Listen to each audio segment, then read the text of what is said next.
এবার আমি নিশ্চিন্ত। সামনের মাসেই তোমাদের এনগেজমেন্টের সময় আমি তোমাদের বিয়ের দিন তারিখ তোমার বাবাকে জানিয়ে দেব। জি। ওকে, তোমরা কথা বলো, আমি আসি। জি। বাবা, তোমার রাজুকের ফাইলটা নেবে না? ও হ্যাঁ হ্যাঁ, ফাইলটা দে তো মা। আসি। জি আঙ্কেল। পলাশ, তুমি একটু বসো, আমি আসছি। ওকে।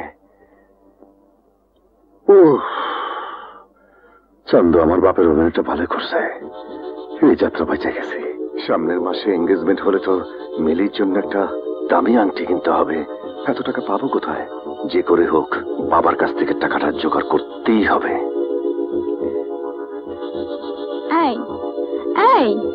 কি ভাবছো? না না, কিছু না। আপামনি, সাহেবের সাথে একজন লোক দেখা করতে আইছে। আমার সাথে এখানে? জি। আসতে বলো। জি আচ্ছা। আমার সাথে এখানে কে দেখা করতে এলো? আসেন আসেন, ওই যে সাহেব।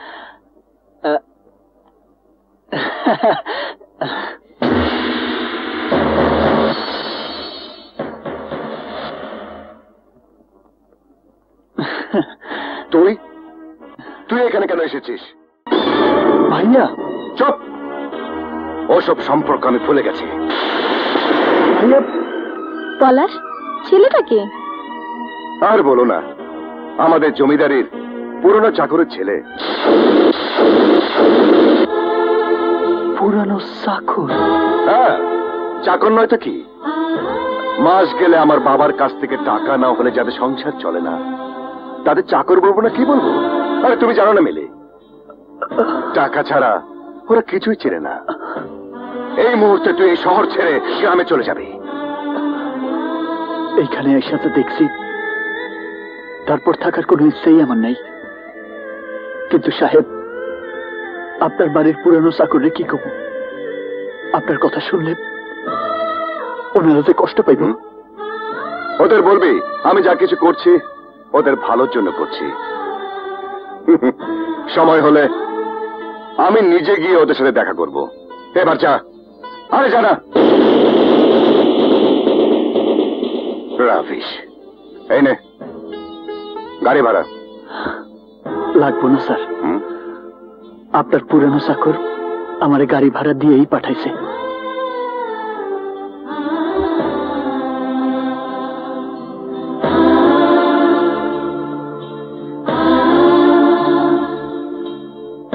স্যার, আমার মা আপনার জন্য কিছু পছন্দের পিঠা বানাই দিছে।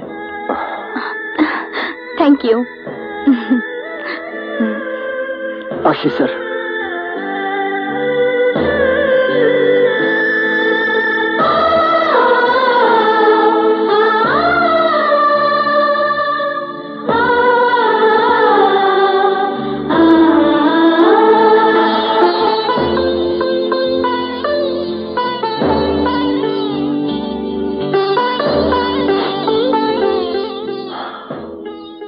আমাকে গ্রামে যেতে হবে, নইলে সব প্ল্যান মাটি হয়ে যাবে।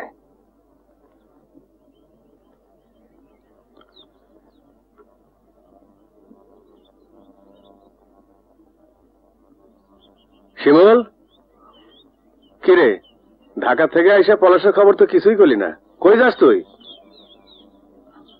কিরে তোর মন খারাপ কেন? পলাশ ভালো আছে তো? কিরে কথা কস না কেন? পলাশ ভালো আছে তো? হ বাবা, তোমার পোলা ভালোই আছে।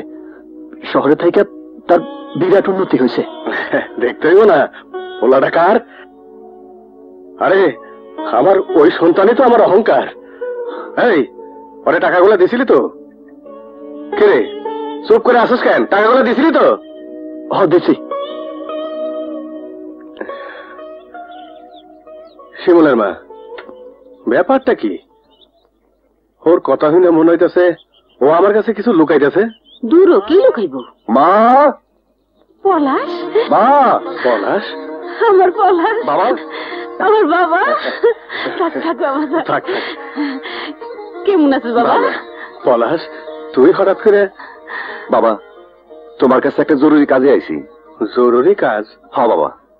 পলাশ, তুই অনেক দূর থেকে আইসস, আগে ঘরে গিয়ে বিশ্রাম লা, তারপর যা কনের কইস। আমি রাইতে খাওয়ানোর ব্যবস্থা করি।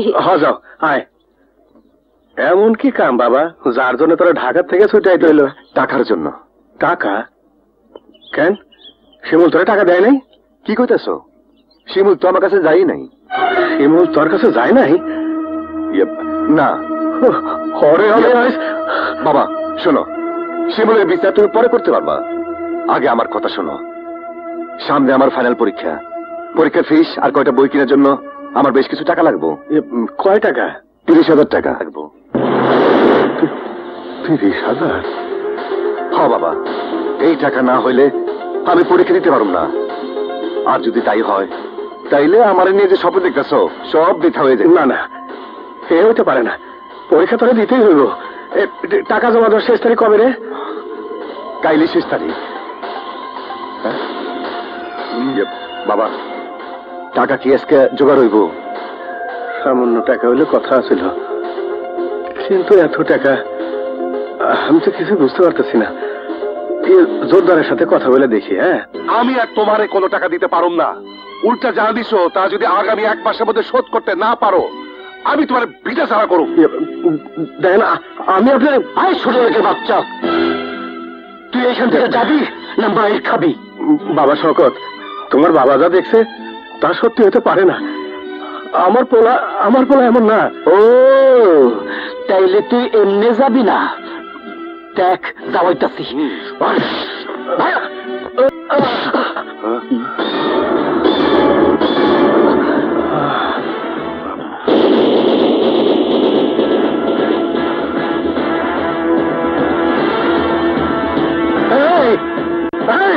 শিমুল, শিমুল যাস না। শিমুল, শিমুল শোন, যাস না। তুই আমার বাবার গায়ে হাত তুলছস? খালি হাত তুলছি, জুতা পিটা করে নে, ভাগ্য ভালো।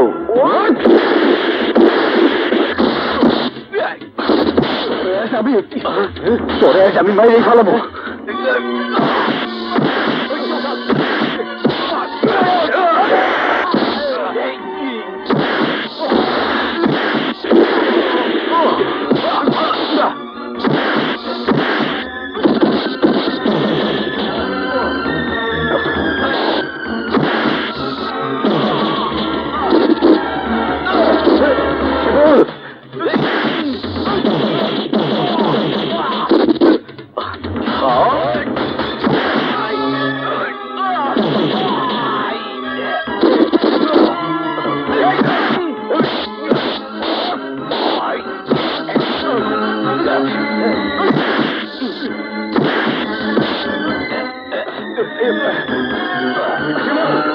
শিমুল স্যার, সাইডে দেখো দেখি।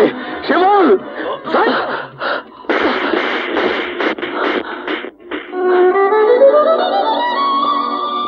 বাবা চুপ, একদম চুপ। আমি তোর বাবা না, তুই আমার সন্তান না, তুই আমার জীবনের অভিশাপ। আজ থেকে তুই আর কোনোদিন আমার সামনে আসবি না। যা এখান থেকে, যা কইতাছি, যা।